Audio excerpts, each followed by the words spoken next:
Informatika. Pada kesempatan kali ini, narasumber kita adalah Kang Aji dari tim developer. Halo Kang.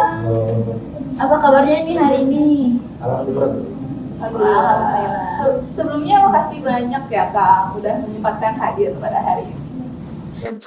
Nah, kita mau menanya nih Kang, kalau boleh tahu, dia di PPTIK sebagai apa dan ngapain aja tuh? Jadi di PPTIK ITB ini posisi saya yaitu sebagai seorang full stack developer, Pak. Jadi yang mengurusi bagian pembuatan website. Eh, Sekarang lagi ada kesibukan apa? Kalau sekarang dari tim PPTIK lagi ngembangin website dari Kementerian ESDM.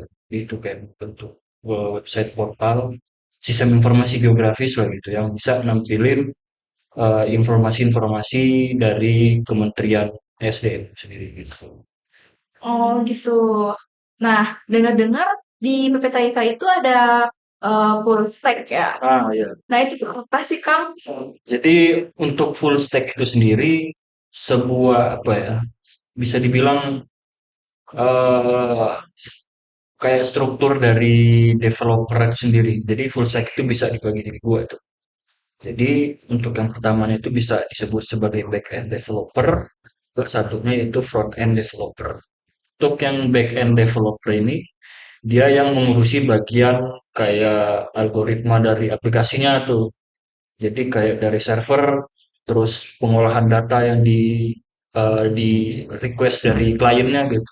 Itu diurus oleh backend developer ini. Sedangkan untuk yang satunya yaitu front end developer itu bertugas sebagai perancang dari tampilan aplikasinya. Nah, kalau front end ini banyak ya luas cakupannya. Bisa dia masuk ke dalam mobile apps, jadi aplikasi di Android gitu ataupun iOS di iPhone gitu. Dan juga masuk di website di desktop gitu. Nah, kalau misalnya cara kerja dari full stack itu sendiri gimana nih kalau? Jadi full stack itu keseluruhan lah. Jadi orangnya itu bisa ngerjain back end, bisa juga ngerjain dari front end. Jadi fleksibel, enggak harus di satu eh, bidang tertentu gitu kayak di back end atau front end. Jadi dua-duanya masuk. Itu namanya full stack. Oh gitu. Boleh tahu gak sih Kang kenapa mau mengadakan adanya full stack?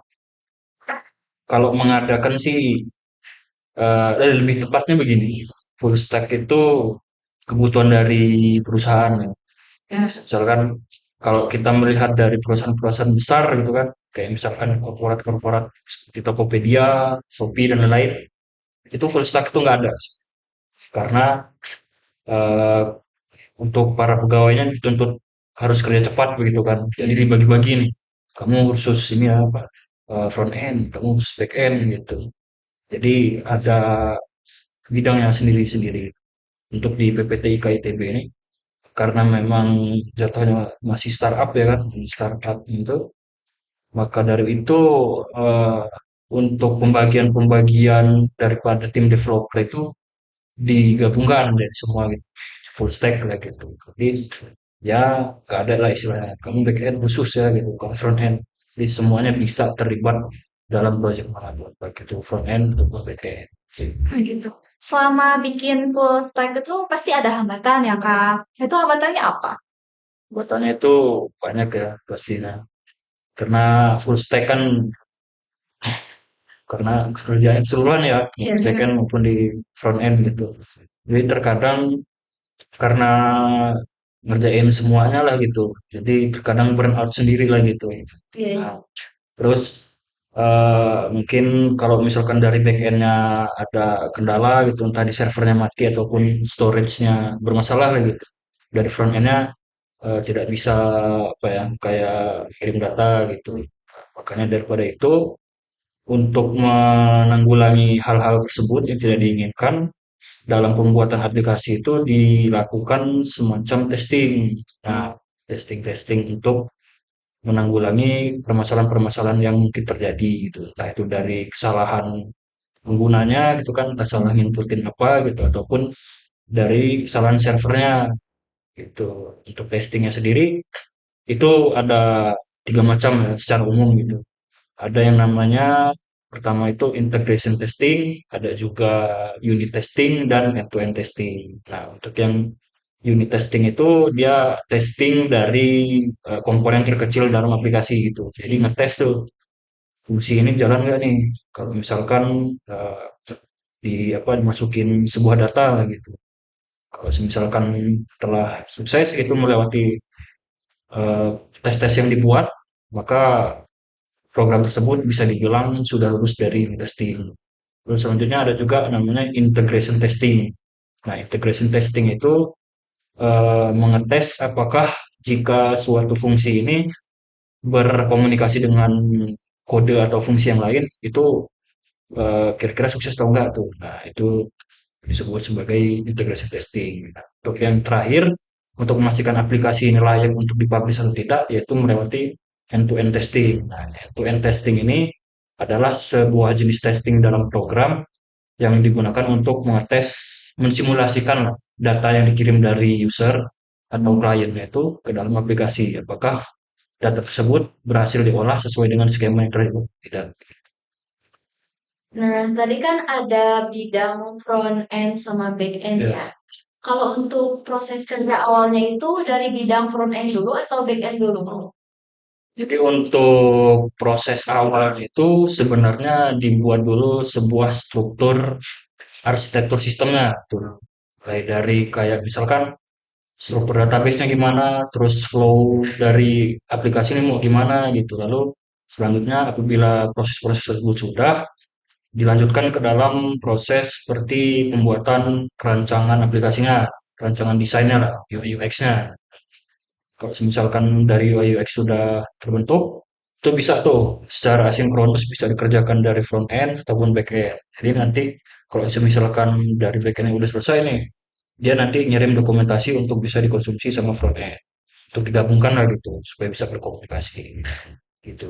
Kalau boleh tahu nih, web apa aja Kang yang udah dibuat? Untuk web yang telah dibuat sampai saat ini banyak sih ya. Untuk akhir-akhir ini, kemarin itu dari PPTK sudah membuat kawal desa. Nah, Oh, terus ada juga kawal petani.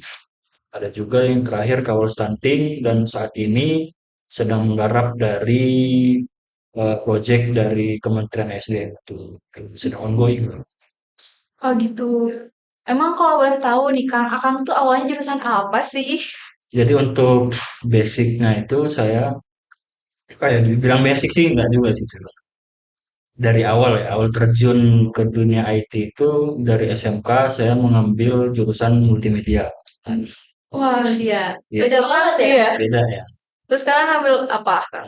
Sekarang di kuliahnya selalu dari SMK itu saya mengambil jurusan sistem informasi. Oh, Berbeda lah ya gitu. iya berbeda.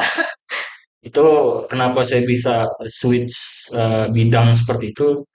Karena dari SMK itu kan multimedia tuh. Iya, Ini kan kayak ya desain, terus fotografi, iya. videografi, terus editing segala macam lah kan.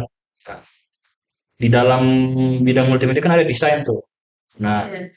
di situ saya dari kelas 10 ditunjuk sama Kaprodi untuk mengikuti lomba kompetisi siswa LKS SMK Oh kan. iya, Tuh, iya. untuk mengikuti lomba web design teknologi. Nah, dari situlah agak mulai menyentuh coding-coding lah, bukan dari desain doang gitu kan. Ini coding apa gitu kan. Coba lah ngulik-ngulik gitu. Wah, rupanya asik juga gitu. Ya, akhirnya setelah lulus dari SMK memutuskan untuk stop di bidang desain dan coba masuk ke dunia programming di jurusan sistem informasi. Gitu. Oh gitu. Nah, kalau untuk Akang sendiri lebih nyaman di multimedia atau di sistem informasi ini?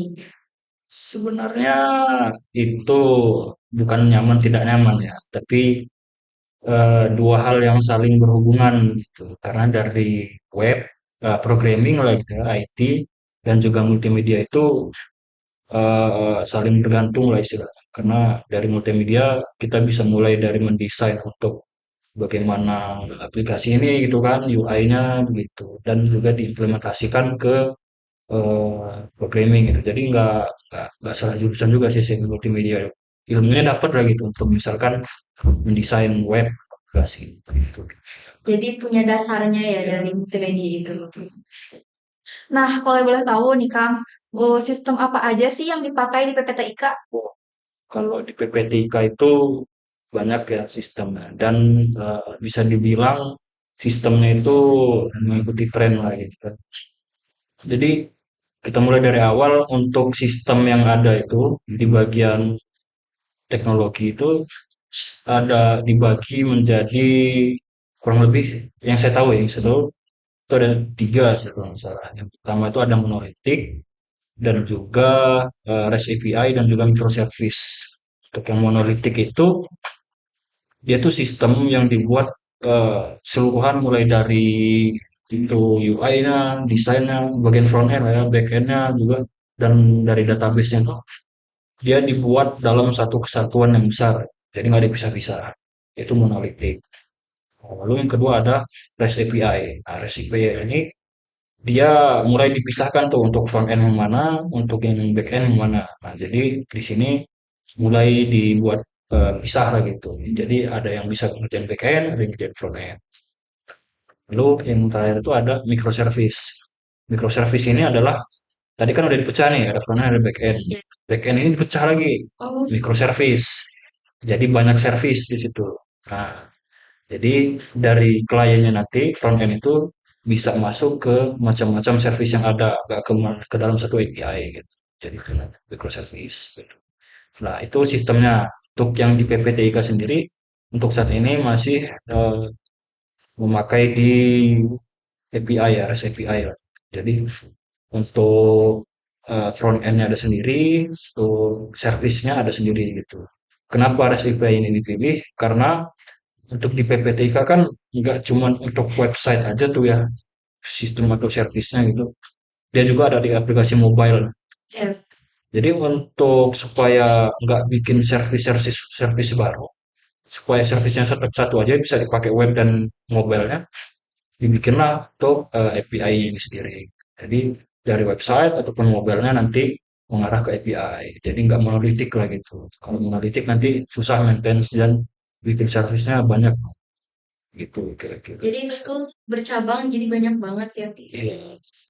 Oke guys, wah seru banget ya ngobrol-ngobrol bareng sama Kang Aji ini. Penasaran kan siapa lagi ya narasumber selanjutnya? Jangan lupa nonton di podcast PPTIK. Dadah!